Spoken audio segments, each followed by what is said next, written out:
Dasal para sa mga taong galit, sa mga pusa.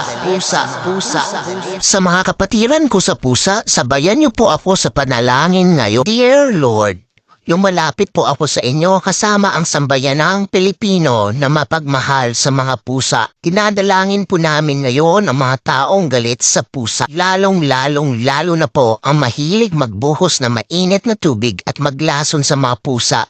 Please Lord, i-bless niyo po sila at ang kanilang mga bahay para sa kanilang mga mata kung gaano kahalaga ang mga pusa sa buhay ng tao. Pag sinasabing protector ang mga pusa, hindi lang naman talaga protector sa mga maligno ang ibig nun sabihin. Kaya Lord, kami na po ang nag-isip para sa iyo Lord kung anong pwedeng gawin sa kanila. Please Lord, i-bless niyo po ang mga bahay nila ng napakaraming daga na kasing laki ng mga pusa.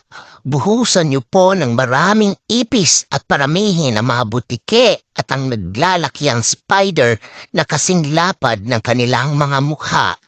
At huwag na rin po kayong mahiya Lord kung gusto niyo pa yan dagdagan.